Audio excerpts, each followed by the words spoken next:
Hello, everyone. Good morning, good afternoon. Thank you for joining us again today. We are very pleased to see you again in the second public program of Collecting Entanglement and Embodied Histories. So my name is Maya, the project manager from Goethe-Institut. I will introduce our discussion and the panelists shortly. Collecting Entanglements and Embodied Histories is a curatorial collaboration that began in 2017 with looking at the collection of Galeri Nasional, MAIIAM Contemporary Art Museum, Nationalgalerie Berlin, and Singapore Art Museum. It was initiated by the Goethe-Institut in Southeast Asia.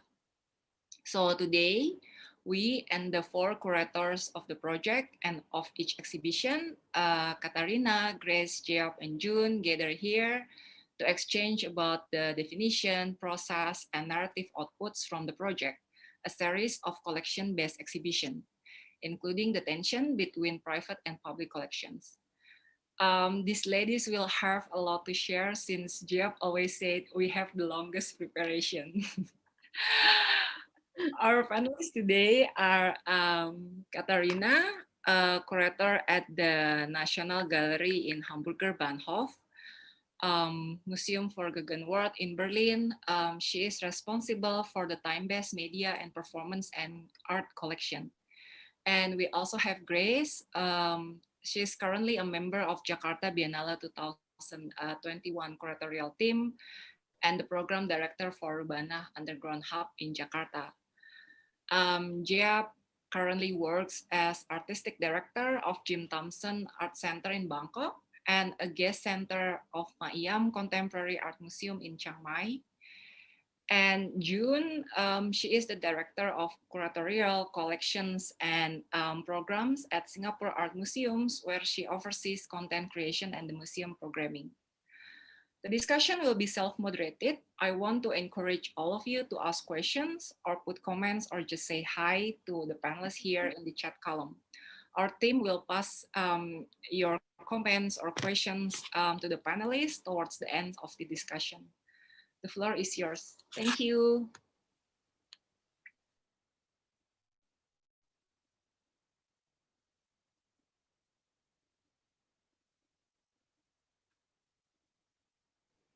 Katarina, you are muted.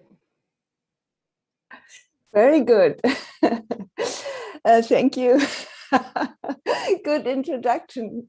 I guess we should start with the introduction of our respective museums or collections we are working with, and just a brief intro for our audience to from which basis of thinking we are talking.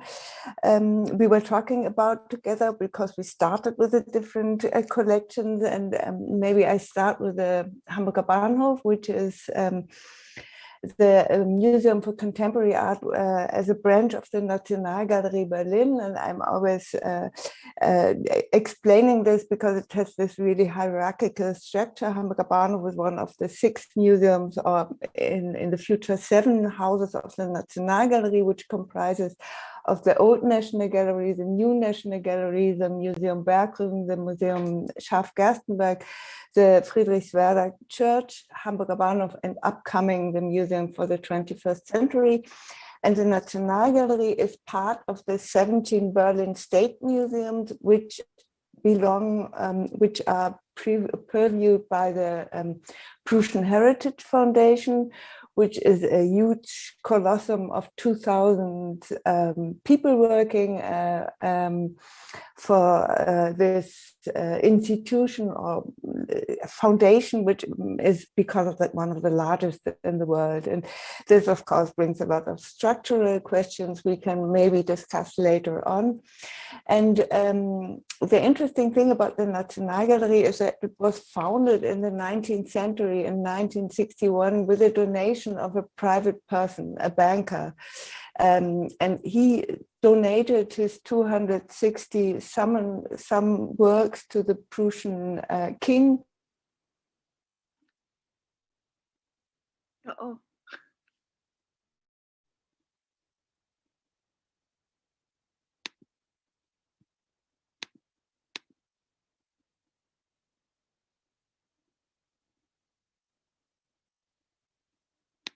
I think we lost Katharina. So Hi. maybe June take over. Yeah. I think Katharina is experiencing some problems with connection. I think we will get her back soon, but so I'm June. I'm from the Singapore Art Museum. Maybe I'll just continue from where Katharina. She's back. Oh, okay, she's back. Okay. Katharina, do you want to continue?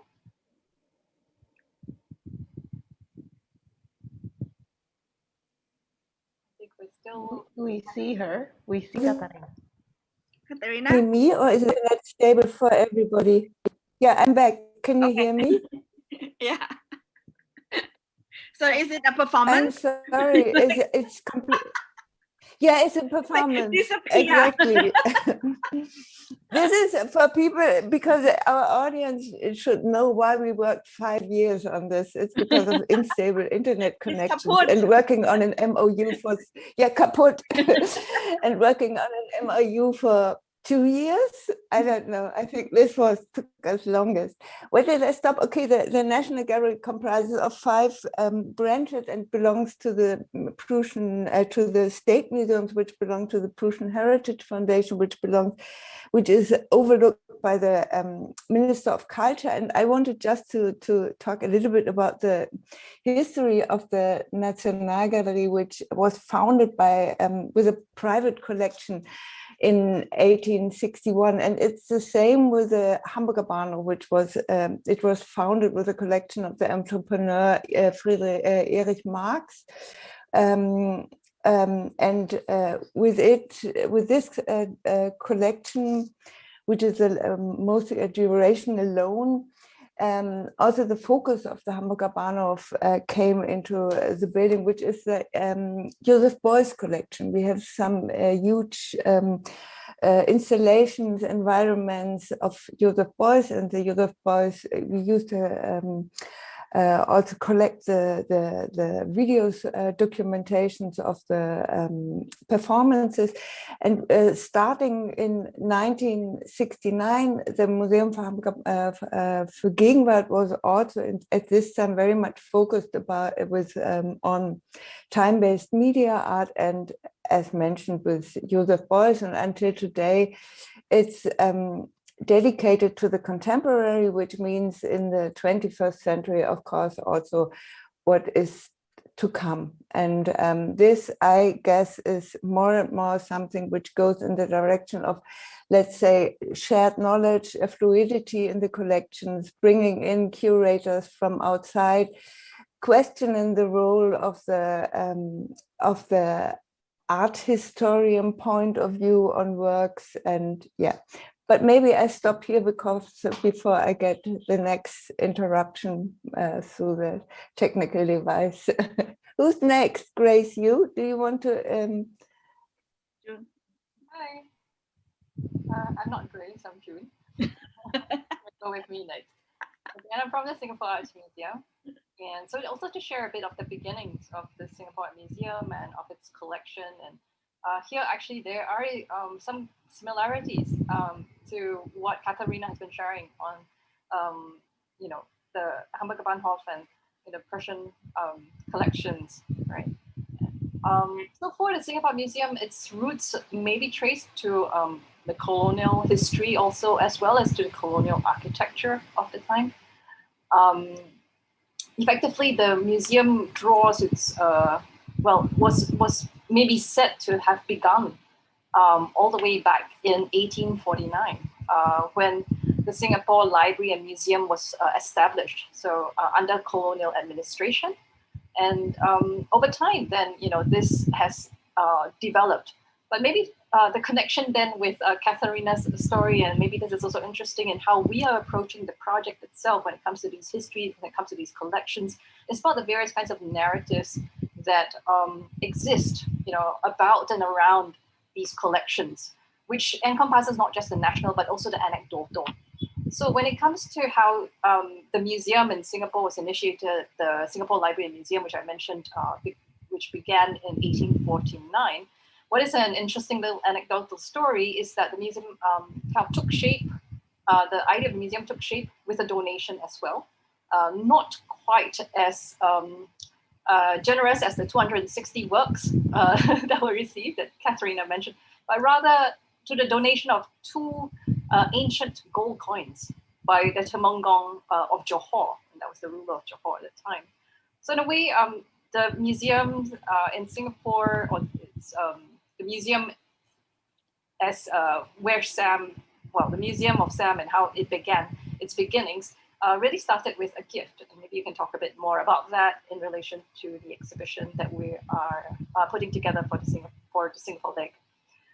So I guess my point here is that the museum is also an evolving space.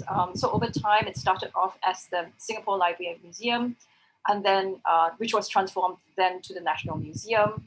Subsequent to that, in 1976, the National Museum Art Gallery then was started. So this was the gallery that was within the National Museum itself, from which then the Singapore Art Museum was established in 1996. So in relation to then the museum as an evolving space, I suppose what's interesting then is to think of the museum and its collections as a kind of a performance in itself, a performance which bears the traces of its histories and the occurrences that happen through time.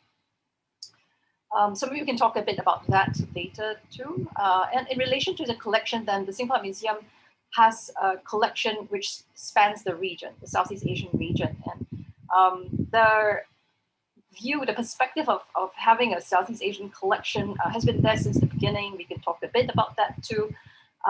But just to say at this point that in looking at the region, it first started then with Singapore's Malayan pasts, so pre-national pasts, as well as its migrant pasts, such as the Chinese migrant artists who themselves had very international experiences and influences from Paris. So maybe that's a very quick summary of the museum, Singapore Art Museum and its collection. Over to you, Grace. Hi, June, thanks. I'm Grace. I think it's really interesting to think about donations that form collections from you, June, and from Katharina earlier. In a way, it makes me think about how the private becomes public. I guess the Galna story began rather differently, as it started as a collecting or an acquiring institution in the very beginning. But before I go there, can we see if this is working? View full screen. Yeah. Before I go there, I want to tell you guys a story about a short tale about colloquial names. I will be addressing the National Gallery of Indonesia, or Galeri Nasional Indonesia in Bahasa, as Galnas. That's how most of art public in Indonesia would be addressing it. And it is also how the gallery addresses itself in its public engagement effort. Technically, as you might have guessed, it is an abbreviation of the word gallery and the word nasional, Gal-Nas. Though abbreviations could easily be pointed as like a militaristic attitude, this cute or this personalized nickname are intended to appear less formal so that it can be more engaging and intimate, or even to popularize the institution. Even though you'd immediately imagine or recognize the word gallery and the word nasional as a direct adaptation from English forms, the gesture of calling its nickname, calling Galnas, allows a new kind of affinity, much like having pet names for your lover amongst a community, or like pet names for like a community or hobby-specific friends.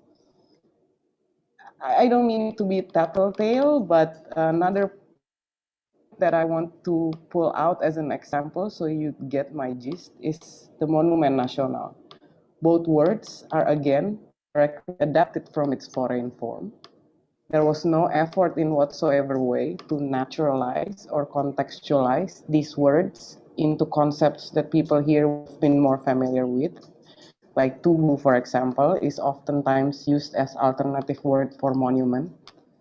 It derived from Sanskrit. The word and the concept tugu was already closer to the Malay-speaking people when the word monument started to be used. and Monument Nasional, to us is of course known as Monas. I'm not sure whether this was a conscious decision, and maybe it doesn't matter, but I would like to propose this nicknaming, even with the militaristic influence gesture of abbreviating, is an attempt to make the new, the foreign, the unknown institution, the building, the role, the function, to be closer to people. So yeah, Galnas. As an institution, in the form, role, and function that it is now, Galnas was born on May 8, 1998, 2 weeks prior to Reformasi, a heroic moment where the 3 decades dictator president resigned. Of course, the build-up towards its legal stance has been around forever, especially considering the fact that the predecessor of the dictator president, our very first president, much like any other charismatic leaders of the new country in the 20th century, is an avid art lover. These are newspaper clippings from 1960s. The historian Erwin Kusuma recently published a book that traces conversations towards Galnas, Indonesia's independence. Unfortunately, the book is in Bahasa, but Google Translate won't do you harm. From this book, we know that since the 1950s, the Ministry of Education and Culture have started collecting artworks. And by 1962, it had hosted a gallery space in Jogja, which was a capital city briefly between 47 to 49. The building is considered as one of the city's heritage, the gallery building. This basically means that since its first acquisition of artworks in 1950, it took 12 years for them to eventually have like a own gallery, to have right to exhibit. Then it took another 25 years until they settled on a larger gallery space in the capital, in Jakarta, in the location that we know. It was only in 1987 that the space was used as visual art gallery of the Education and Culture Ministry, and in another 11 years to the form that we know, Galnas. Before I carry on, I would like to raise an important note from these facts. The act of collecting, or the necessity of it, came way before the need to. Exhibitions have happened in different spaces anyway.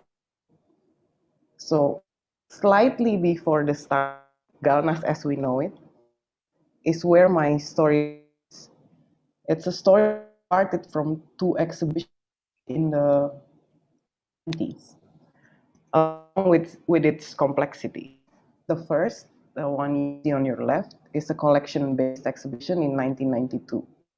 And the second, on the right, This meeting is being recorded. this meeting is being recorded. The second, on the right, from 1995, Blockbuster International Exhibition that collected some of the artworks in its post. So I would like to introduction with going brief through the facts on these exhibitions. The Jakarta 1950-19 exhibition in 1992 is a collection-based exhibition. It was initiated and co-organized by an artist and her colleague. She is Siti Adi. It exhibited 80 works from 60 artists. Works eventually come into the current gallery and is in the permanent gallery display. As a collection-based works, the works came from cooperation with Paris government in 1959, where 160 works were donated from 108 artists to Indonesia in the support of making modern and contemporary art museum and gallery in Indonesia. There wasn't even a plan by 59, but despite the fact that in other contexts we are standing with the Asian African countries for Algiers situation, we still accepted their donation at the time. And The next one, in 1995, this is a mega show as it exhibited to 298 works from 38 countries. It's curated by 7 curators. It hosted 2-day symposium, national scholars, curators, academic, and it done in a G2G manner in which the Education and Culture Ministry invited other cultural or education ministries from all across the non-aligned countries exhibition. After the exhibition, 39 works from 21 countries were donated to the organizer, and eventually it came into the Galnas display. This is where I would stop introducing and change to Gia. Hello. Hi, I think the history of MAIIAM, which is a private museum, and the collection is totally different, even though it's have some in terms of the beginning, of the museum collection. I think we just started from like a pre-history of quite similar to the pre-history of three museums that has been explained by my colleagues.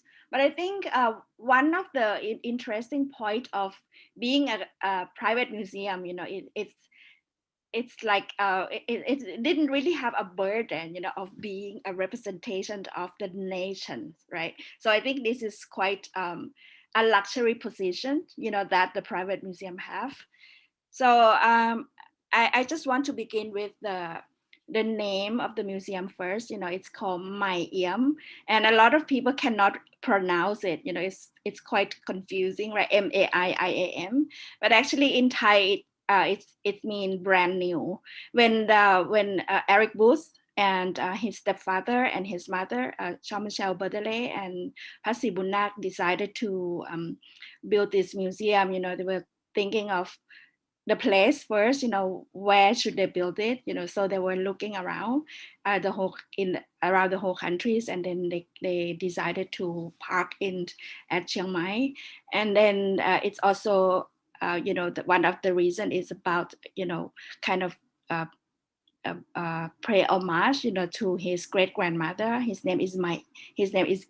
So we kind of put these two words together, Mai and Iam, Chiang Mai, which is a city, and Iam. So it's kind of combined these two words, and it means brand new in Thai, right? And it's also a reflection. When you write MAI and IAM, it's like a mirror. It's also kind of resonate to one of the function of art, which is a mirror, of a reality and society. And it's kind of translated to the architecture, which is a facade, of MAIIAM. It's almost like a destination for tourists, to take a photo, even though some of them did not go inside the space. So MAIIAM is located in Sankampang, which is a district, which is very famous for art and craft, since the past more than 100 years ago.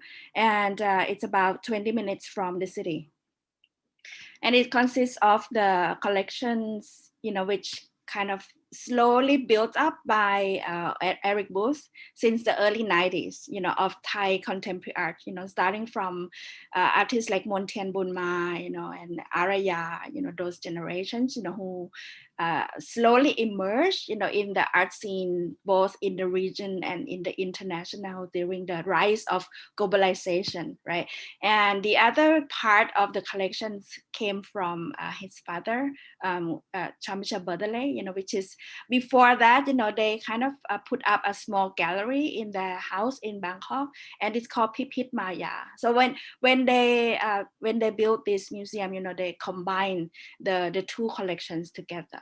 And in the space, of MAIIAM, it's about like something like 3,000 square meters, and they have 2 floors and a very big kind of empty void, in the first floor. So the second floor is a permanent collection.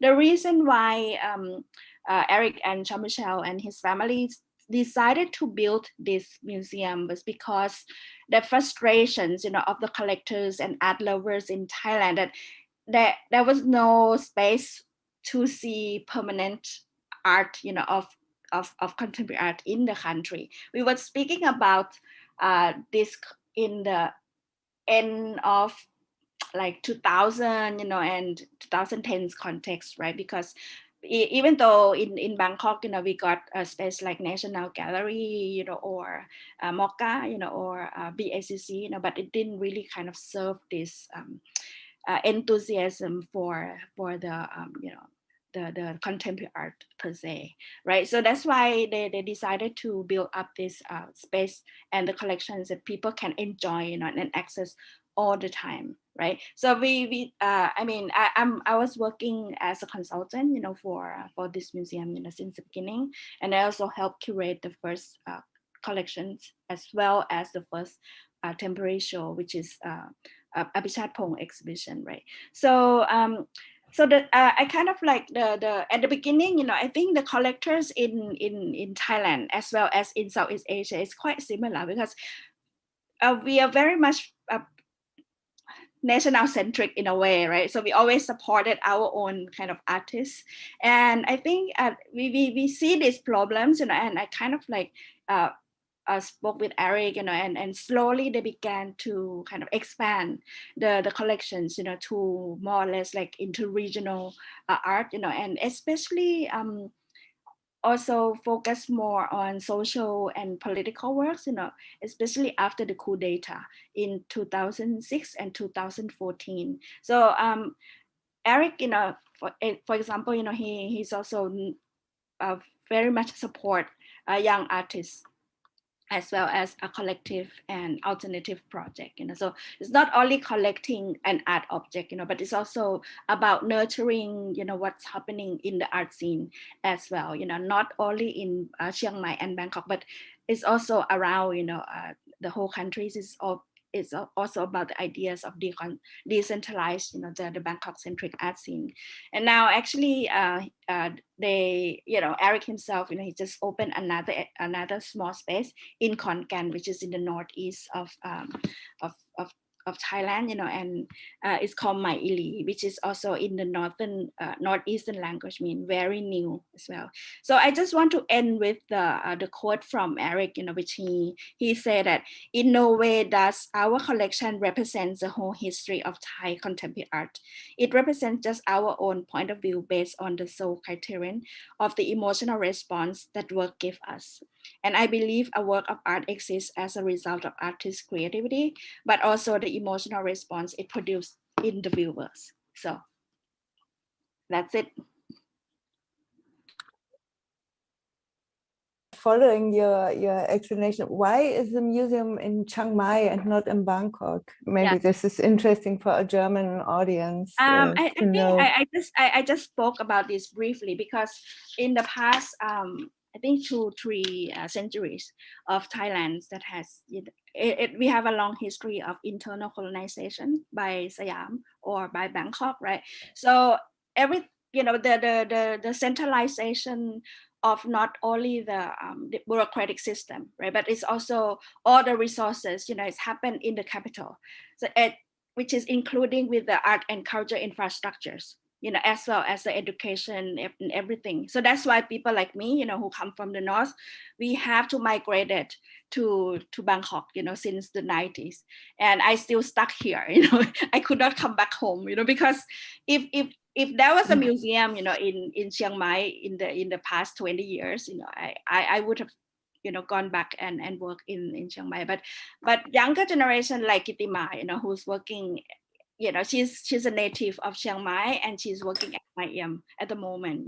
It's kind of like, this is a consequence, of the ideas of like trying to decentralize this Bangkok-centric not only art scene, but infrastructures, educationals and everything. So, and I think in the past 5 or 10 years, it became slowly kind of, expanded, and self-decentralized, by the artists from different areas, for example, in the deep south of Thailand, right, they got a lot of art space, run by Patani-based artists, Narathiwat and Yala. And now so many projects happening in the northeast of Thailand and in the central. And then, of course, Chiang Mai, it has been so vibrant, since the 90s because of the beginning of the Chiang Mai University Faculty of Fine Arts, and Monty and Araya and all those artists moved there, and they began this big art festival, Chiang Mai Social Installation, which we're gonna talk about it later. So I think MAIIAM is just that kind of like, it's a combination of everything that, okay, it has to be there, right? Because in the beginning, in the 90s and 2000s, there's a lot of small spaces, happening around Chiang Mai city. So I think Chiang Mai needs another levels, of cultural infrastructures, which MAIIAM kind of like answer that question.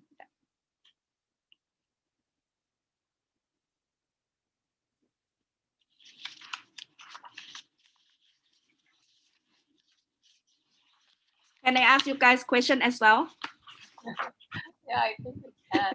So I think it's really interesting to go through this kind of self-moderated session, So I have a question actually for Katharina, and also maybe to expand a little on what you had started talking about, which was this longer history, right?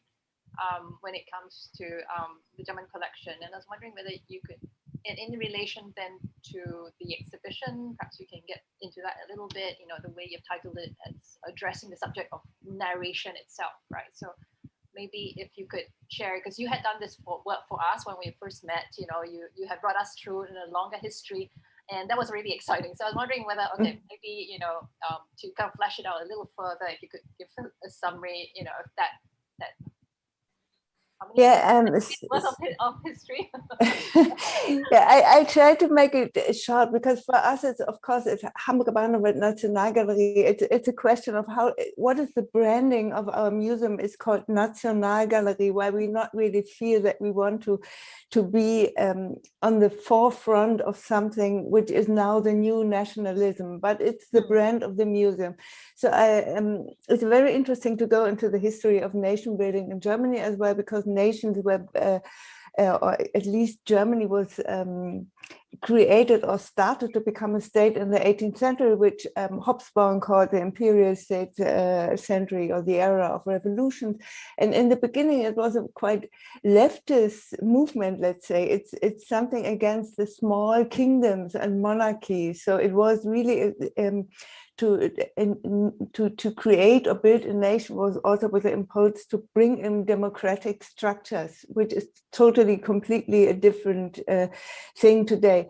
But at the same time, building a nation means othering others, because you have to imagine yourself as a nation, as Benedict Anderson calls it, the imagined community. So you have to do a narration, to have to create a narration, a narrative that creates something which is a community larger than anything more people than you could ever meet. So there is always a narration behind it. And I was interested in this, the narrations behind nation building in Germany, the narrations behind nation building in Singapore, in Indonesia, in Thailand. And this is how I started thinking about this, how national galleries or museums or art collections and public collections facilitate this narration of defining yourself as a community, how they foster this idea of the imagined community. And this was one of the starting points.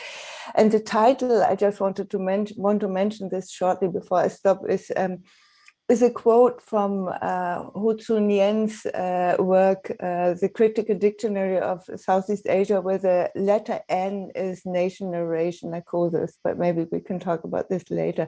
So it is just to say, it's of course, the Nationalgalerie was founded in the colonial era. And the colonial era was, of course, only possible because of really brutal othering and Orientalism and exoticism, because otherwise you would not be able to exploit people all over the world if you don't other them. So this is also part of the not so beautiful narration of nation building, even though it's came from a leftist movement. Yeah. Yeah. No, thanks. I think Maybe I can continue starting because of this nation building with asking Grace about the founding of the Galnas also because of Sukarno, also when he during the independent process was working closely together with artists like Sujojono and the whole Pasagi movement. And I have the impression, maybe you can say if I'm wrong, that because of that, the National Gallery is mostly collecting painting because maybe it comes from this history. Maybe you can explore a little bit or explain a little bit about this connection between Sukarno and Pasagi and the nation building process in Indonesia. I've been avoiding to talk about that, actually. Sorry, we can talk about something else. No, I mean, because I think there's a lot that have been said on that matter. It has always been believed that because of the, not only Sukarno, but literally the generation of the, I think I put it in like the charismatic leaders of Sukarno's generation. It was not just him. And their closeness to it includes Josip Tito Broz, it includes Kwame Nkrumah and Sihanouk. Those generations have particular affinities with art. So when they sort of started what they believed as the new community, if we try to avoid the word nation, or the new groupings of people, art simply becomes a part of it, even if no one was economically viable for it. But as you can see, I really like that part of the story of the Galna's history, is particularly because it started as an institution that buys, that acquires work, meaning it tries to find a way to either support artists or to have objects that can be used for diplomacy. It started with that, and the current Galna's collection is not Sukarno collection, which is officially called as the Presidential Palace collection. So it's two different things. That's just how it started. It didn't start as like a exhibiting space. So yeah, I mean the relationship with Persagi, because they were the revolutionary artists and how they helped build the new image of the nation. I guess it's considerably commonly known. The interesting thing is when you actually look at the breadth of the Galna's collection, it doesn't tell you the same story. So yeah, but I think it's quite interesting because of this kind of multiple narratives, that you can speak about this in a different ways, with like 50 presentation, you can speak about this for 50 versions, right? So I want to ask you how did you kind of started to conceive the exhibitions, based on this a very rich history, of the collections, and I saw that you got a very strong point, on like kind of talking back to the exhibition histories, of this Galna's show, especially the one that you mentioned that all the artist donates the work, to the museum. Yeah. And I saw the names of Apinan and Jim Supankat, in there as well. So can you elaborate it on that? And what is the title of this show, Grace?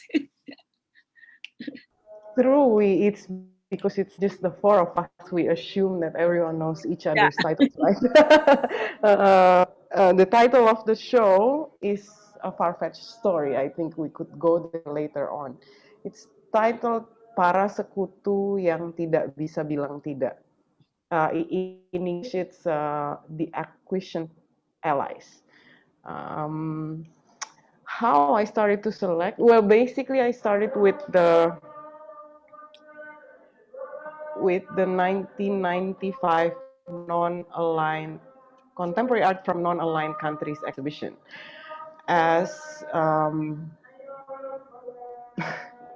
thank you, Maya. We all have our exhibition titles in the website. Sure. What? I started with looking at that show because of its scale, its size, its effort. Really because of the statistics, but also because when the new display of the permanent collection started to open in Galnas, there were works that came from that exhibition that was unknown. It sort of like made me curious where these works come from, who were the artists, how did it get here, and what's the policy on acquiring works, or if, eventually I learned that the works from the non-aligned exhibition were donated. I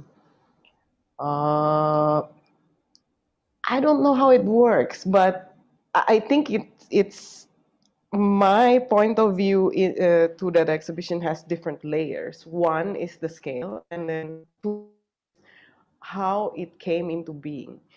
People always tell the story of the Directorate General Culture of the time that sort of pushed this exhibition to happen.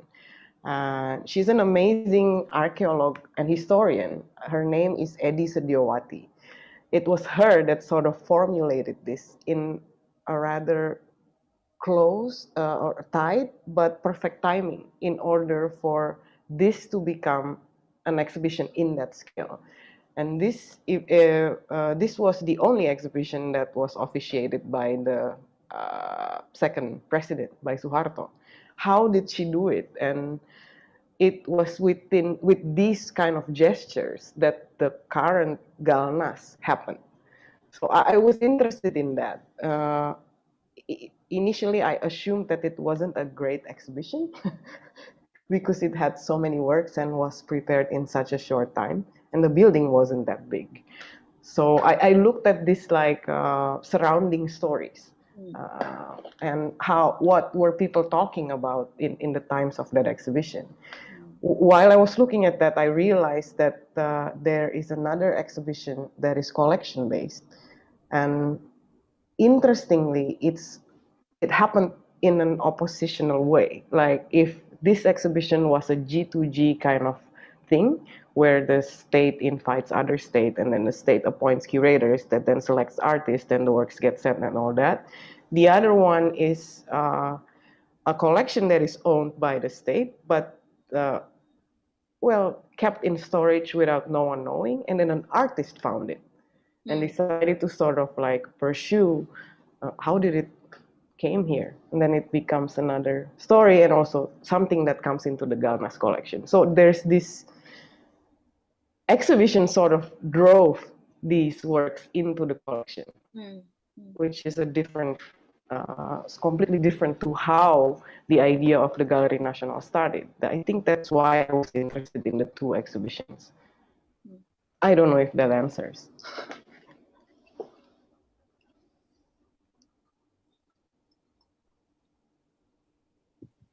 Yeah, so I think what's, raised the way in which you've been looking at the narrative, right, of the collection that's very national. And I guess the approach that we've been looking at is really how this is somewhat limiting, both to the collection as well as to the narrative of the collection. And in that what you get is a very singular kind of perspective. And I think the whole point of what we were trying to do was to break out of that, right? And in a way, the project then collecting entanglements and embodied histories is a very reflexive process, I think, where we kind of wanted to look at each other's collections, but also then see what would happen, to the way we would curate after we've looked at each other's collection. So maybe to also share with the public today that this is not a touring exhibition. This is not like we came together, decided upon a certain number of artworks that we felt, meant could be looked at in one way and then just want to move that exhibition around. I think we wanted to make it a bit more than that. We wanted to also have a subjective kind of element to our project. And so what we effectively have arrived at is 4 different exhibitions, 4 different but connected exhibitions with overlapping works and also overlapping artists. I think that's what has made it quite interesting, and that we can look at the same work and the same artist in different kind of light. And I like something that Grace, you had mentioned in the conference, right, 2019, you talked about it being an exhibition of exhibitions. And it's exhibitions about collections and, all these different ways of reading exhibitions and collections and phrasing it that we are kind of exploring. And I'm using this as a preamble to have Gia talk about her exhibition, because where Sam started, exactly how Grace was talking about, the first exhibition was a very national kind of exhibition. And the same thing went for Sam when it was established in 1996. You had an exhibition that was really about the collection, and an exhibition that was really about Singapore's art history. Very definitive kinds of exhibitions, right? That were meant to kind of set the foundation, set the tone. But then, incidentally, it is in one of these exhibitions that there was an artwork which had a citation that wasn't quite right, and that has become forward and taken into Gia's exhibition. So maybe Gia, with the segue, you can talk a bit about your show. Thank you so much for giving the context of my show.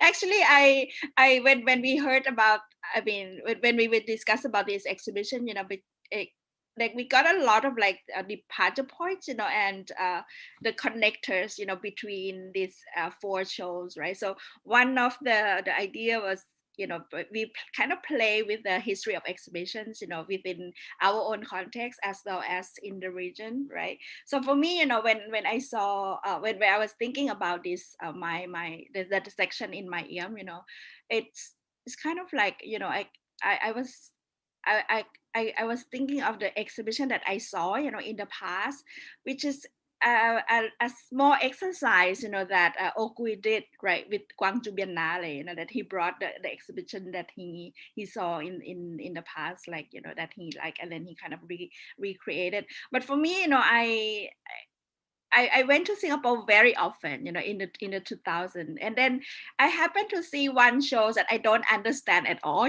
but I still don't get it, but I really like it. It's called Errata, by our friends, who's like a long time archivist, of Singaporean art, right? Goethe-Institut, and he did a small show at the Post Museum, right, which is owned by Tian and Jennifer, I think it's a kind of small shop house, near Chinatown or somewhere. I cannot remember where it was, but I was there, and it was like, it's full of newspapers, and all these kind of collecting materials. And the Errata, the title of the show, it's about like fixing the errors, in the first catalog of Singapore Art Museum, so I got this is Eureka. but my errata, I like that it's kind of connected to the first show of Singapore Art Museum, but for my version, I snatched that, it was inspired by the ideas, and I saw this the collection and at MAIIAM, it's like errata, of the collections, the so-called national collections, in the museum. And I imagine Museum of Contemporary Art in Thailand, which we don't have the real one yet, right? So that's kind of like the performance of collections, by Eric and Jean-Michel, even though it's a private, but as he mentioned that he's not intending to tell the whole history of Thailand, which I think is very interesting. Like, what is the whole history, right? What is the complete history? What kind of history that the museum, a so-called National Museum, want to represent that? If you look at the what has been collected and what has been supported of the contemporary art or the neo-traditional art in Thailand, is really about the art that has been part of the constituting the triangles, of the country, which was the nation, monarchy and the religion, right? So what MAIIAM has been interested in and collecting is almost has nothing to do with that, and also as a critique, of that kind of a national centric and and the regime itself. I think so. For me, I kind of transfer the ideas of Arata, into this exhibition, and I wanted to play with like 3 shows as well, right? So the whole ideas of working with the history of exhibitions also kind of resonates with Grace exhibitions, and the ideas of nation narration, right? That Katharina brought in, and also the gift, from something from the show that June is going to talk about. It's kind of interweave, into the I don't want to say a thread, of the exhibition, but it's something like a flowers, that goes all over the place, but you have a stem like this, right? So one of my branch is, when you speak about the nation narrations or the national building process, right? In especially in Thai context, it's all about we were not part of the colonial history. Yeah, that was the mainstream narrative, right? But when we look back at the history of Thailand, it's all about the crypto colonization, right? And it's kind of incidentally that when we look at the protagonist, who would be the person or the artist or the artwork that connect these 4 places that we show, right? Java, Singapore, and Berlin. We were like, and then we will look back at the end of 19th century, it was Rama V, right? And also the great grandmother Iam, she also was part of the troupe, who went to Java, right? Okay, so now we got like Eureka, and we wanted to look at the history, of this a grand narrative history through the eyes, of women, which is not the King Rama V, but what about Jao Jom Iam, right? What did she see, and what kind of so that kind of woman perspective has been slowly transferred, and discuss, and also constitute the exhibitions. And then we speak about the Cold War, right? I mean, all these, what happened in the past, like 40, 50 years, and especially in Berlin, right? And then also with the NAM exhibitions, which also derived from the Bandung conference, so this kind of like, we very much intersect, both time and space, and grand history as well as alternate history, that we wanted to bring it onto the table, in my part of this exhibition, and we wanted to connect with the other shows. So maybe I have a question which relates to this, to Grace. What kind of let's say affiliations between artists, but also cultural producers and institutions and museums, do you think are relevant today in Indonesia in regard to the world, to Europe, to your neighboring countries or whatever? I'm asking this also in regard to this question of the local and the regional and the global. I'm just interested in what would you say about this? I mean, we completely, this is what we discussed last time, completely avoided to call this, to start with our exhibition from this region calling Southeast Asia or whatever, but there are still some stronger affiliations and some which are not that relevant. For example, I think Germany is not that relevant in the region. What would you say?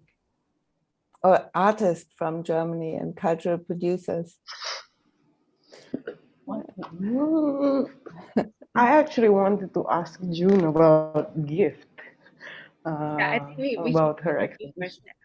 We should ask June about her exhibition, because I think when the last time we met in Singapore, we were talking about artists in both collections that sort of speaks to us differently. And because we had the time to sit together, it was kind of like a long conversation about maybe not more than 10 individuals. and that we were speaking in different streams, but there were points in which they meet. And these new meeting points, or meeting points that we recently discover along the ways, are what I think is interesting in the different exhibitions that we are making, which is shown, Giap was putting it as like, or June was putting it in the same work seen in different light, which I think the most apparent connection between our exhibitions are these works that sort of repeats in the different show, or staged differently, but it's the same title by the same artist in the different shows. So can I sort of go to June? We'll talk about the show in Singapore, but actually by way of that, I kind of respond a bit to Katharina's question also about, you know, the connections, right? When you say, okay, what's the meaningfulness of, say, a German artist, you know, to in Singapore or in Indonesia for that matter, right? And I think what one other underlying topic in this whole project was really that while we talk about national collections, they are clearly not simply national. There is no way to talk about national without talking about beyond the national, right? And so in the same way, like, well, No Man is an Island, right? Which incidentally is also a post-Union work. But and so then I was thinking of how we could address this in Singapore, and that's where the title of the gift has come about. So the exhibition in Singapore is called The Gift, and I guess you could draw, you know, connect it to the origins of the collections, some of the things we talked about earlier, the initial donations, how you know this idea of collecting is becomes seeded, right, and how come we let felt from there. But I think for what's interesting in the idea of the gift was also the fact of the object, that it goes beyond its literal representation, right? So a gift is anything, you know, you can give someone anything that's around you, right? But the moment you make it into a gift, something else happens. And that is not just in the gift, but also in the curatorial reading, in the national reading, in the frameworks that are projected upon these artworks, these artifacts. And so the gift then looks at these or creates a space to think about these objects in also its relationship beyond its literal material. But in relation, it is not just a relation of having some kind of connection, you know, not just a historical thing, but something deeper than that, you know, something of an obligation, something of a receiving, something of a gratitude, perhaps even, or something of a curiosity, which explains how, you know, a lot of collections, including colonial collections, came about, right? It was that whole curiosity about what's out there, the exploration, you know. So the colonial collection in Singapore really began as that. It was colonial study of, you know, Singapore and its surrounds, right? Malaya, you know, its plants, its creatures, its artifacts, its people, you know, that's what the collection began as, right? It kind of almost a knowledge exercise to make it sound a lot better than it probably was, you know, not just the extractive part of it. And so that's where the framing of the gift has come in. But I think then back to what Grace was talking about in the works which connect the show, right? So we have about, how many? 3, I think. 3 formats, but okay, not just the works, but also artists that we have 3 works and 1 artist which connects. But then we also have additional artists that connect, like artists are showing in 2 exhibitions and not 4. So, you know, and artworks that we found out were in the SAM collection, but also in, say, MAIIAM collection. So this was very interesting for us because obviously, you know, we come to it very differently, right? The reasons for MAIIAM collecting it and the reasons for why SAM collected it are very different. And the reasons why we want to show them is also very different. And I think this is what is interesting for us. So it's like the show doesn't end with the show opening. It continues. We're very excited to see each other's shows because we want to see, you know, want to read it again, right? Yeah. So that's my explanation of the gift. Yeah. Before further questions, I'm acting in the moderator role because we're sort of self-moderating. For colleagues and friends who are watching from YouTube or Facebook, please type in your questions, and our colleagues from Goethe-Institut will forward it to us. And please just type in and don't wait for us to stop because this is broadcasted anyway, and Yeah. Um, mm, can I give it back to you, June, or to Katarina? I think maybe it's interesting to talk a bit about the artists that we have across the different shows. Shall we do that maybe? I don't know. Let's start with let's start with Joseph Beuys. Should we start with Beuys? Yes, let's start with Beuys. Yeah, because I think it's really interesting that we all were interested in Beuys, and also not as a hagiography, let's say, or something like a hero, but also as a contested person, and also as a person that influences the art scenes in different places in the world differently. I mean, this is another thing that we can talk about, that the planetary is something very different from whichever perspective you're talking about. It's not only looking at the artist, but as a whole. And so, for example, in Germany, Joseph Beuys is still very influential for young artists. He's also or everybody who is studying artistry, almost everybody is thinking about starting with Joseph Beuys. And also it's his 100th birthday this year. And the whole exhibition at Hamburger Bahnhof is the Nation Narration Causes is starting with the Joseph Beuys collection because the big installations are in that wing where the exhibition will take place. And of course, the central or the crucial subject is the social sculpture, which is also I think, very interesting in regard what we're discussing here, nation or how not nation, or how to build a community, because this idea of the social sculpture was, of course, the one which is in regard to the community, building together a community, a collective, or whatever. And in this regard, also this famous quote, "Everyone is an artist," is to be read, because everybody who is in a community is a co-creator of the social sculpture, or to say it with Hannah Arendt, the private is political, the political is private, in a way. So this is why he is still very important, and is also one of the starting points of the exhibition in Berlin. And but I would be curious to or maybe it's interesting to talk about if he's also influential in the art scenes in Singapore, in Thailand, in Indonesia, if he's discussed there as well. So can maybe, I start? Please. No, because I was so surprised to hear from our Indonesian artist friends, because I've been kind of discussed with Hasano and Arayamani, lately, and she just sent me the link, of her work that she was interviewed by someone from Germany to talk about Beuys, and they kind of connect her works with Beuys practice. And she told me that in Indonesia, when also FX Hasano in the 80s, like they didn't know about Beuys, and when Yani went to Netherlands, and her mentors told her that, oh, you have to look at Beuys, and she was like, who is he? So that was the beginning, of her kind of, studying about Beuys' works and practice, because her work is more or less like, community based, and pretty much socially engaged.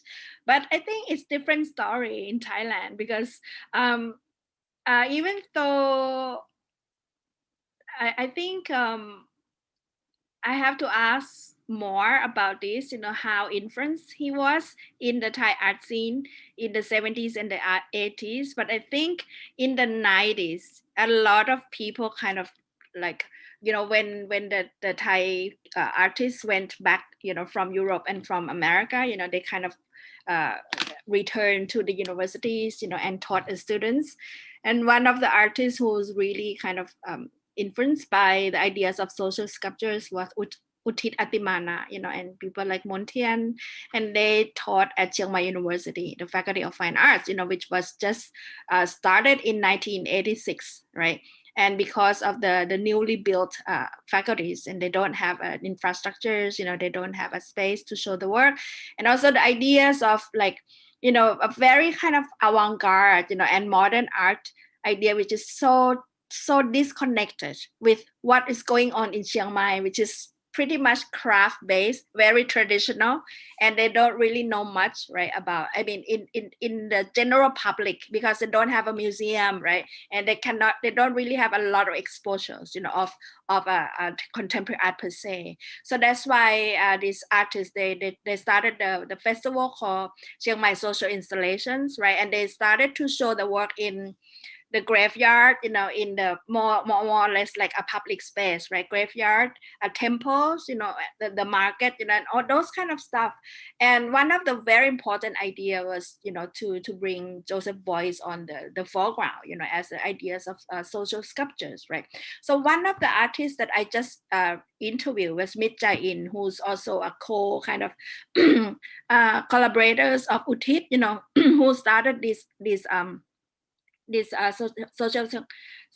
Mai social installation together, and he kind of make another argument that no, he's not really interested in Joseph Beuys, and he also against this idea, right? And so, wow, this is very interesting. He said these ideas of Chiang Mai social sculptures, it's very much kind of came from Utit himself, and it's totally derived from Beuys' social sculptures. But for him, his idea was kind of bring back to the gathering of the monk, in the temple, that they kind of wanted to create the space to debate, and to discuss among each other. But I think anyway, that was the beginning of Chiang Mai social installation, which also kind of very influential in the past 20 years, but not so much in this younger generation. So I think that's why for this exhibition, I wanted to bring those part of history, of the history of performance, the history of socially engaged art, and the history of public art, in Chiang Mai itself, to show at MAIIAM. And I think that would be maybe beneficial, for younger generation, and also remind, the audience, in Chiang Mai, and as well as in Thailand, who kind of like forgot about this part of history. Yeah. Okay, so I'll give a quick response to that.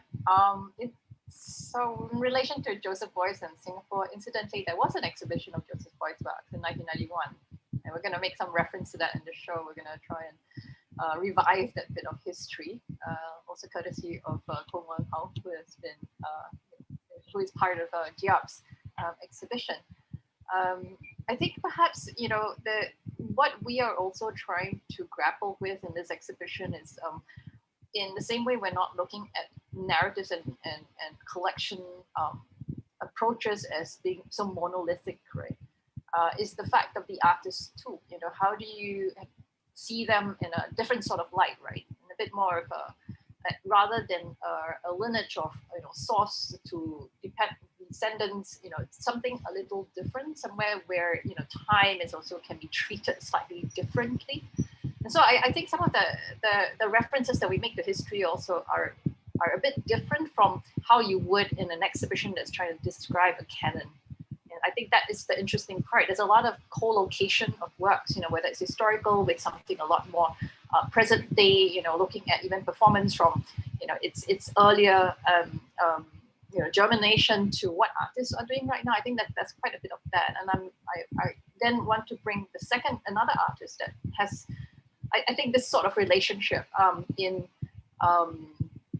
the exhibition itself, and who is part of all 4 exhibitions is Dolorosa Sinaga. And maybe Grace can talk a bit more about her and her reasons why she brought it up to us, because I think we read it quite differently. Of course, for all of us, there is that historical background, as to the significance of Dolorosa's work, not just for Indonesia, but more widely. But, like in Singapore, we are reading it quite differently. We're reading it very much in relation to performance, right, to movement, to, the subject of women, and that's a very specific reading. But maybe we can then go into that. Thanks, June, that have made it easier for me to break away from voice. Because I was. Because you're not showing voice. I'm not, but I'm showing Wantani's work that Yes. that in which she has a pet named Voice. That's what I'm showing. But yeah, I was thinking more in terms of influence and how I think we began speaking about Dolorosa's work. This particular work is titled Solidarity. How we began speaking about it is all about, I think it relates to socially engaged practices, and very carefully I use the term activism.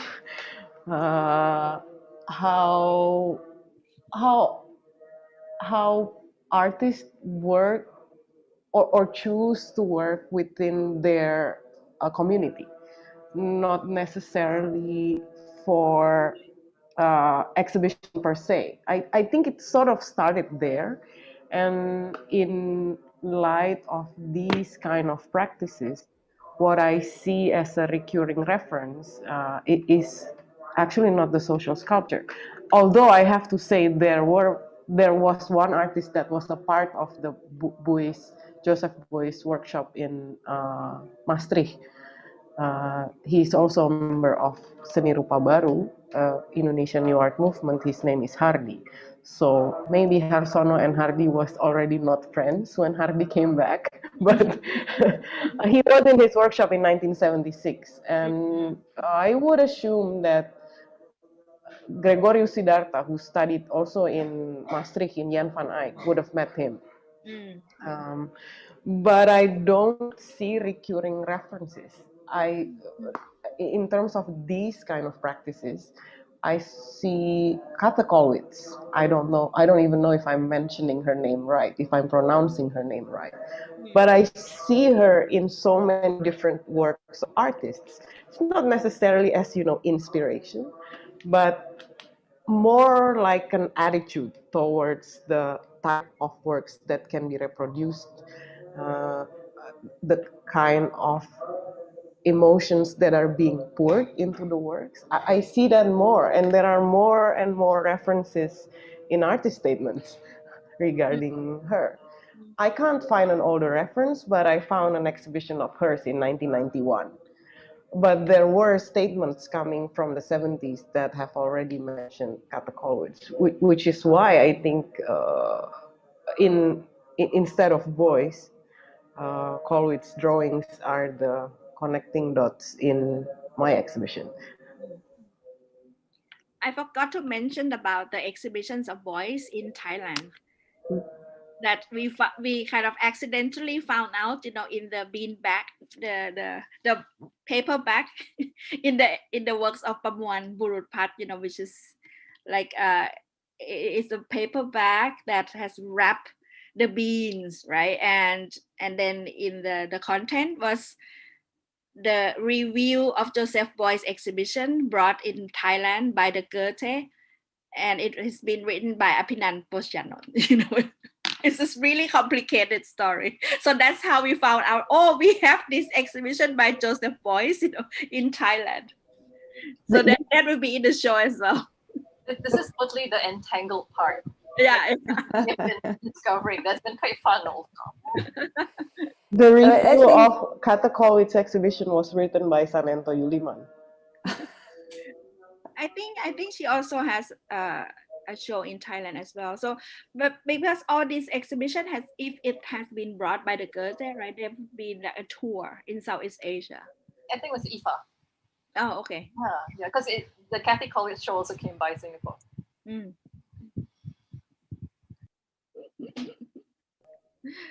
Can I ask Katharina about your motivation, because actually she's the one who started everything. So I'm entitled to ask you this question. Why did you start to this mess? Why did you start to kind of more or less like continue from, you know, the exhibition that has been kind of organized by the Hamburger Bahnhof, right? It's called Hello World, right? And your section is, I think, one of the 13 sections that dealt with some artists from Southeast Asia. And after the exhibition closed, right? And, you know, so you are the only one who kind of continue that that project, and you approach us. So what is your motivation?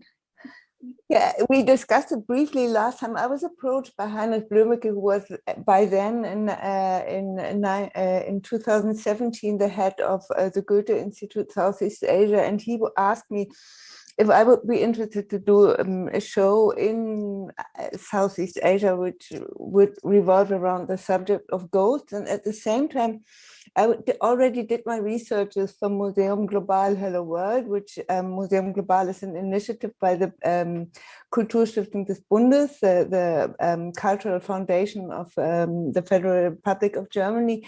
And I said, okay, I don't want to do something. I do something with artists from Southeast Asia. I want to do it collaboratively with colleagues and discuss it. This would be interesting for us. And at the same time, I started working with Grace and Enin Suprianto on one of the 13 chapters of Hello World. And I felt that this story hasn't ended. I wanted to learn more, and I learned so much from Grace. And also, I was traveling a lot in the area, and I wanted to, of course, work. June, I was a big fan of you. You know how I approached you on the toilet. I couldn't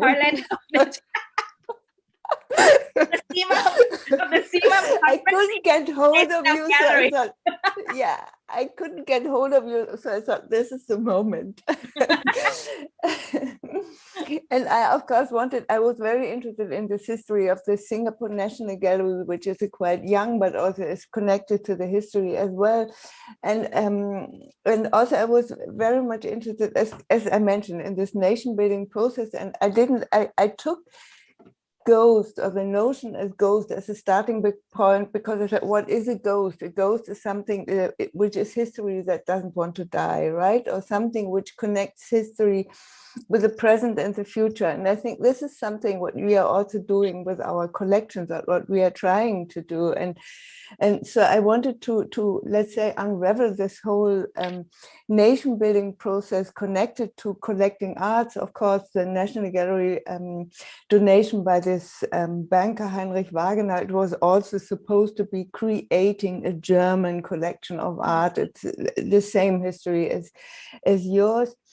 And also, I think, what is the future of the museum? There should be something where you look into collections, not only the curators who are working in the museum, but each piece of the collection, as June already said, brings its own narration from every new viewpoint you look at it. And that's the interesting point about it, to bring it into new constellations from different starting points, and not by the curators affiliated with this collection, who are the caretakers of this collection in a way, but to bring in different perspectives, and to somehow bring in a fluidity. And the next step, which I'm doing now with Nation Narration in Berlin, Nation Narration courses in Berlin, is also bringing in younger collectives of curators, and younger, like for example, an Indonesian curator and artist collective in Berlin,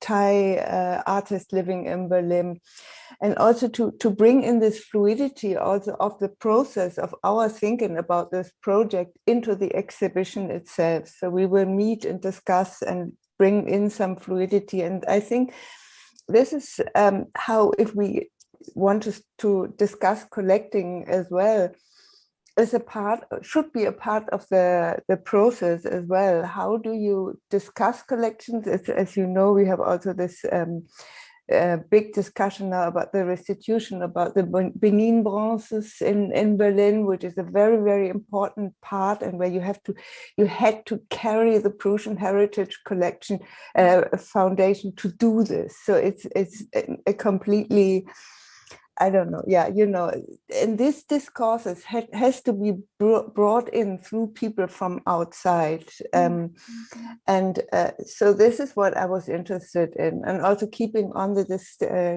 discussion I started with Grace, because I think we were not at an end with this collection exhibition we did in for Hello World, and there were so many more stories to be told and so many more questions, and which would be something which we could discuss together. And I mean, not to find answers, but maybe to bring up more and more questions which nobody was thinking about, that these questions are existing. So maybe I stop here. Do we have questions?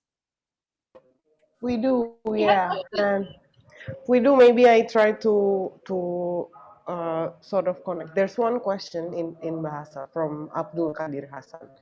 The question is, what are the interesting findings from the different collections from each museums? Are there interesting connections amongst them? Maybe I want to find a way to go to Ho Sun-yen's work, because that's another recurring work. We spoke a bit about it, as it is one of the entry from the dictionary is being used as the Katharina's title. But I want to think about the word connection in that question, because I think we avoid these connections. There are immediate connections that are constantly, I don't know, framed or imposed to us, I think. But we weren't using it, or we sort of chose to use the word entanglement. Or maybe it can be like, June, you coined this subtitle after like so many impossible options. I was thinking, I mean, so the Ho Sun-yen work that's showing in all the exhibitions, maybe to explain also to our public right now, is that that's one of the commissioned work. So that was also kind of interesting for us. We not only wanted to show works from each of the collections, but also we had interest, collective interest, and that's expressed through Zunyan's work. But Zunyan's work is it's a work that emerges from the critical dictionary of Southeast Asia, and because it's a dictionary, it's kind of encyclopedic. Maybe that made it easier for all of us to agree on it, because there was so much that it covered already. Although this is not really answering the question that was posed to us, right? Like, what's interesting about each other's collections? I think we might need to find our way back to that question.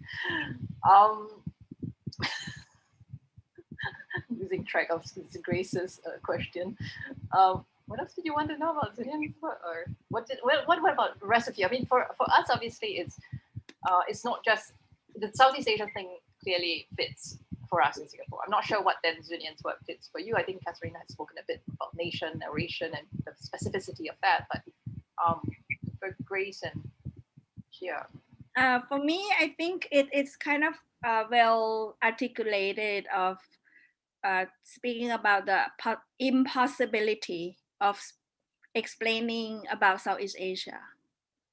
So that was my take on Ho Sun-yen's work, and because of this whole exhibitions, when we talk about the shows, right, and it will never be the same, or the traveling shows, or anything that we've ever experienced. So I think with these kind of complications and entanglement, so it's a opportunity for us, right, to create something not totally new, but something new, with the collection shows with 4 museums in this COVID period. So we have to emphasize on this COVID period, because there's so much anxieties, and like postponement, of the shows, which we still don't know when we can open the first one. It's supposed to be in Chiang Mai.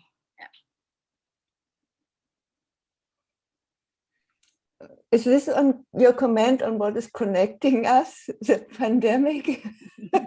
Yeah, but actually, I think we avoid to talk about that. The pandemic for sure, but we avoid to speak about the background, of the context, right? So when we touch upon, like it's a little bit like traditional, if we speak about chronological, which we also trying to avoid that, but unfortunately my show, I cannot get away with that, but I have to stick with it. But the challenge is how can we make it more interesting and in order to kind of bring it together in a different maybe fresh or alternative kind of like interpretation, right? We haven't answered question 1. There are 2 more other questions. Jason Wee, yes, we have Jason Wee. What is it? First, we have Richard. Yeah, Hi, Richard. We haven't answered. For some reason, we haven't answered the first question. What's the connection? I would say the background, Okay. Context. But actually, we have more. That's the best we can do for now. Sorry.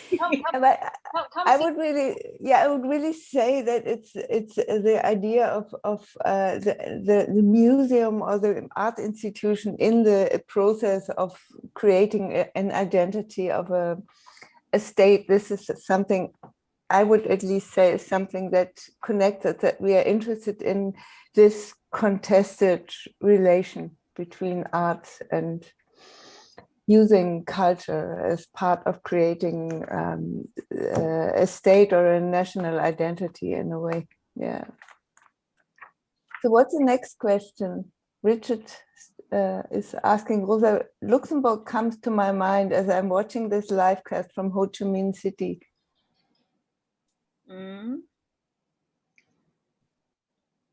I think it's a response to Jason's question, but hi, Richard. Nice to see you here. Perhaps the German effects. Can you all see Jason's question? Jason's question is, perhaps the German effect on Southeast Asia cultural production can be seen once we look past artwork relations to other cross-pollinations. I can think of artists, curators, critics citing Nietzsche, Kafka, Celan, Adorno, and other German language writers, as well as German films, music, and other cultural forms. I myself have cited German expressionist film sets in the making of an installation. Thank you, Jason. Incidentally, we're speaking English, which is a Proto-Germanic language.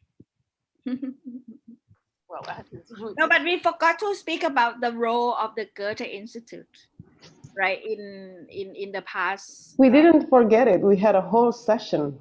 No. When I before this. No, but Jason's response is kind of remind me of how important the Goethe brought, in those kind of experimental films and exhibitions, as well as like a lot of interesting art project, especially in Thailand, because of the very kind of limited access, right, to the art space and culture institution. So before we have the first a non-profit art institution in the 70s, Goethe played a very important role, in facilitating as well as, serve as a platform for younger generation artists. And I was totally struck by, like, when I look back at the first catalog, I mean, the early catalog of Birasi Institute of Modern Art, Goethe brought that Oberhausen Film Festival, to like the short film program from Oberhausen to Bangkok, which is in the 70s. I mean, wow, it was really interesting to hear that. Yeah. Maybe we can, in response to Jason's question or comment, it's the artworks and the exhibitions coming from Germany are not just are not the purpose, but really the effect of something greater than that. And I'm wondering, in relation to that, if maybe Katharina can speak a bit about what you anticipate as the response and to the works from Southeast Asia in Berlin. Yeah. The works of who? Sorry. From Southeast Asian collection. So Yeah, I just first wanted to mention there's another connection between our shows, deriving from what I said before, that art or a cultural institution were often used to create this image of the imagined community, is that I think all of us have chosen the artworks and artists for their own narrations, and these are often counter narratives and counter histories, and that we don't use the artist as an illustration of curatorial dramaturgy or history, but we in the opposite. We ask the artists and try to bring up their own narratives. And yes. And in regard to your question, June, which importance artists from the region, or what we call Southeast Asia, what we don't want to call Southeast Asia, yeah, I think it's you. All of you know more about artists from Germany than German art historians or even the German art press knows from artists from Southeast Asia. I'm just remembering or recalling the press or media response to Hello World, which was incredible, ignoring. The German art press doesn't know anything about global art. So I think it's getting in slowly and more and more but it's very much depending on individual persons or curators who are working with artists from the region and bringing them in, not as Asian artists or artists from South Asia, but via subject issues, questions, and things that are in a way connecting all of us. And just one example of Tita Salina's work, for example, 1000 First Island, the most sustainable island in archipelago, which was part of Grace and my exhibition in the Hello World exhibition. It toured afterwards. People were really curators, younger curators were interested in showing this. It was really, it was opened up a lot of discussions, and they were interested in this specific artistic stance to whatever you could call pollution of the ocean or whatever. So it's and I think this is why exhibitions like this are really important, that it's not, again, it's a Southeast Asia exhibition, but it's about something which we have been discussing the past years, and which are a lot of political questions. And I think, of course, we have these artists who are more known, like Apichatpong, for example, or now Gridthiya is becoming more and more known. But it's, I think it's slowly, in a way, changing because of a younger generation of curators who are more discourse-based and who are more asking for specific questions, which even I experience in my institution. I'm not an art historian. I studied literature and philosophy and sociology, and I'm sometimes a little bit disturbed how discussions in our institution are, you have to call this a performance. So it's the take of the museum to be the gatekeeper of specific terms, or it's not a film, it's a video artwork or something like this, which are really the very, very old traditional discussions of art history, which are obsolete, and which I think a younger generation is thinking completely different. And in this way, I think it's also, of course, because a lot of things are going on online, we have different ways of connecting to each other, looking into other collections, and connecting with artists and cultural producers all over the world. But so far, I think what we are doing now with this exhibition is one of the, is not so common so far, but I think it's getting more and more. So, yeah. Before anyone else, I'm going to be the moderating person again. We still have some time for about 3 more questions. So friends and colleagues in YouTube and Facebook, please ask us something, or we can keep talking forever, but Maya will remind us at some point. there is a question about COVID, which is kind of interesting, and I think, well, we did say that this whole project has happened during the pandemic, and it's important to remember that too. The question is, how is COVID lockdowns affecting visiting museums, and maybe in different countries? I think for us it was, in fact, the situation has changed our timelines. It's good. We have to start from the Indonesia first. Actually, Grace supposed to open the show when? January 2021. Right. Yeah. This is the first exhibition in which almost all of the materials are done way before the exhibition. This is my first. I'm not, totally the opposite. Yeah, actually my show's supposed to open on the 15th of May. This is the first schedule, and now we still don't know because Thailand has been facing another wave of COVID, and it didn't really see that when it will go down, the numbers. So this is the situation at the moment. So we have to work from home. But I think in Chiang Mai it's getting a little bit better. So I don't know about the museum. Maybe they can reopen very soon. But I already discussed with the staff. I still want to stick with the end of July. So finger crossed for Chiang Mai version. And what about Singapore? It was supposed to be third. Now it is second. The lineup. But I think we'll see how things go. Perhaps at the end of this, well, you should just read the book.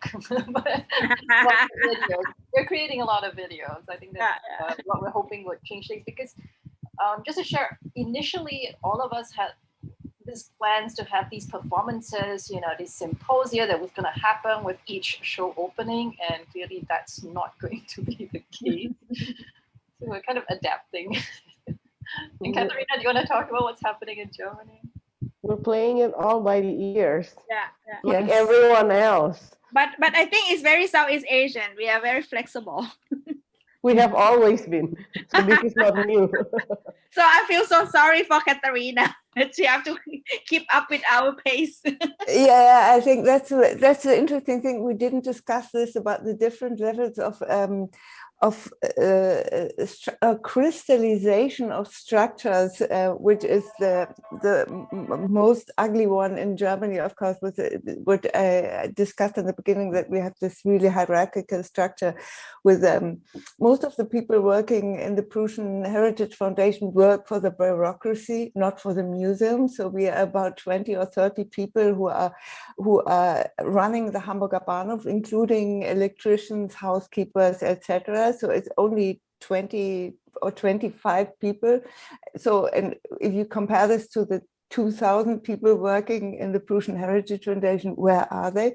So we can keep it flexible. We could, if there wasn't this layers of hierarchy, which are really, I mean, we discussed it the last time a little bit. It was really funny how long it took us to sign this memorandum of understanding, which was really incredible. So the only people flexible in the state museums are the curators and the staff in the museums. I don't know how much energy we will have, because we have now a so-called reformation process, which we will see what is coming out of it. But it says black on white, it says the Prussian Heritage Foundation is dysfunctional, old-fashioned, is not supporting the museums, etc. So, and in regard to this, it's both stuff-wise as structure, so we can't keep up with your pace because we are only a few people, and we have to go through all this layers of hierarchy. And I also what I said in the beginning, maybe June and you could talk a little bit about, because I always considered the Singapore Heritage Board as something which quite similar to the Prussian Heritage Foundation, but something which is much more effective. So I would like to ask you as well about this affiliation between Singapore Art Museum, Singapore National Gallery, and the Heritage Board in Singapore. Yeah, okay. I'll try and talk about it briefly. So I had mentioned the colonial beginnings of the Singapore Museum, tracing it from the library and museum through the National Museum to the National Museum Art Gallery and then the Singapore Art Museum. And at that point, it was really under the National Heritage Board, which perhaps is not so different, from the Prussian Heritage Board itself. In that it kind of oversees, right? You think of them as state institutions, and there's this body that kind of oversees it. But that's been a while, and actually for SAM since 2013, it's been corporatized. So that kind of changed its structure, and maybe that's also interesting in view of what Yap has said, MAIIAM, right? That when you shift from something that is quite national to something that has a bit more corporate structure, then the way in which a museum is run is slightly different. So yeah, well, long and short of it is that I think there, in that broader organization, there are definitely some of these benefits, because clearly, we have our collections being supported at the national level, right? When it comes to, say, the care of works, the preservation of works, that's there. But I think the intention of the corporatization in 2013 was also to give us some room, to be able to develop shows in a sustainable way, and to take the museum's future, with a bit more flexibility. So that's kind of where we are at. But maybe this is interesting because it returns us to the subject of institutions itself, of which Goethe is also one. And how that. How that has kind of shaped the project in quite subtle ways, not just the overt, right? Whether it's funding or whether it's initiation, but these subtle ways. I mean, even how we're talking about it right now is very much, those, like how this whole project began, right? Those subtle messages. Don't know if we want to talk about that. Yeah. Okay, we're just checking if we have more questions at this time. I just wanted to ask Gia as well. Do you think there is anything that this state-run or museums could learn from private museums? I mean, you could say in Thailand or whatever you now see from our collaboration. I just can speak about Thai context, because in the past few months, we got a kind of controversial case about the acquisition committees, from the Ministry of Cultures, who's kind of it is a formulations, these acquisitions of contemporary art will go to the future Contemporary Art Museum that has been built by the state.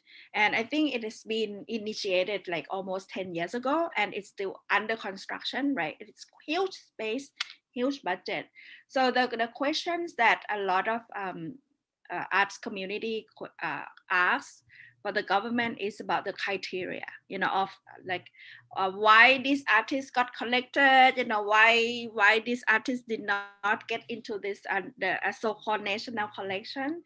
So the Ministry of Cultures and Office of Contemporary Art, they organize an exhibitions, and they kind of show the works that they has been selected. And of course, there's a lot of like controversial in terms of conflict of interest, of acquisition committees who also nominate his own work, so that kind of like controversy. I think I was like, no, we have to learn from Singapore, because I was part of the acquisition committees of SAM. I don't know if I can speak about this or not, but they have very systematics, of how to kind of acquire the work. It's very systematic, and you can explain, right?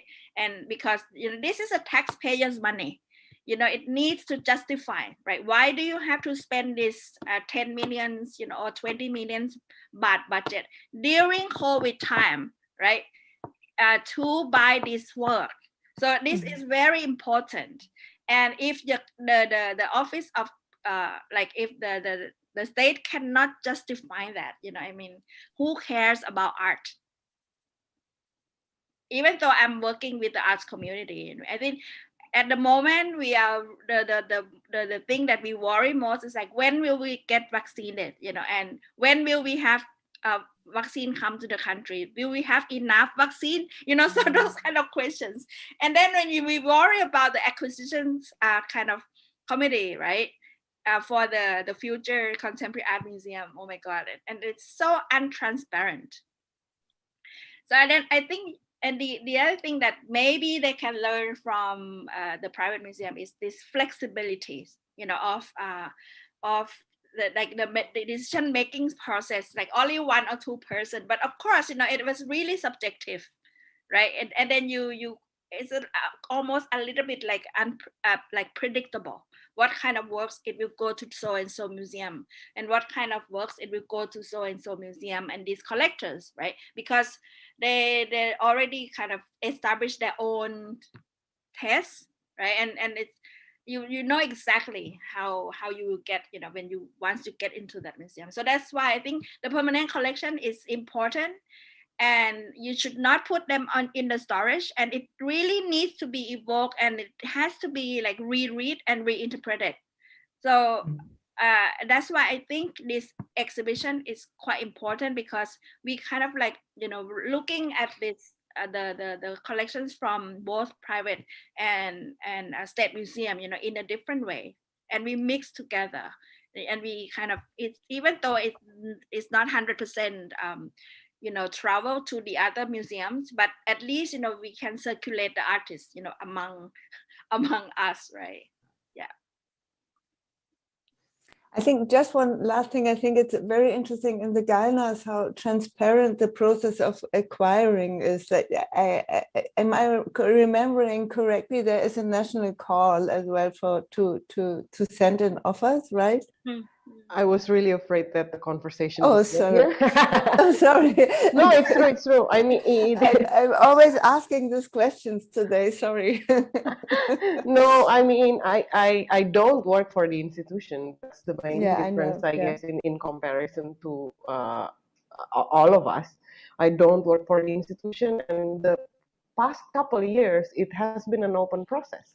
It has been something that is announced, and they would announce the list of names or period of works that of artists that they're looking for, and yeah, apparently you can approach them.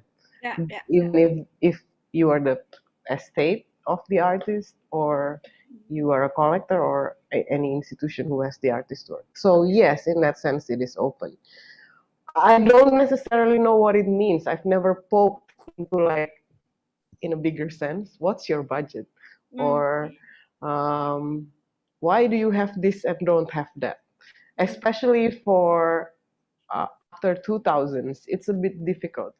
After they actually exist in its current form. It's really difficult because for a very long time, at least a decade after its current form, it's donation-based.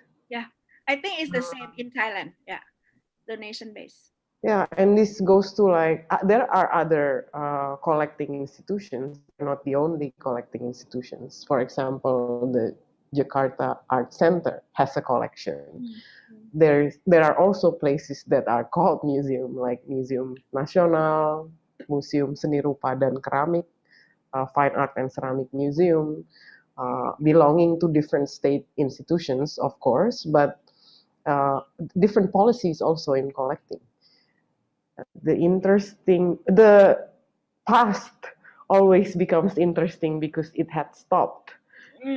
So there are different ways to read it or look at the parts that they try to ignore or try to hide or never really realize, that have been more interesting than looking at the recent ones. And this becomes, at least in our conversations, this state becomes very apparent because as you would have noticed from the Galnas collection, there are almost no new media works. And that is not just me not not wanting to share to you, it's just the state of it.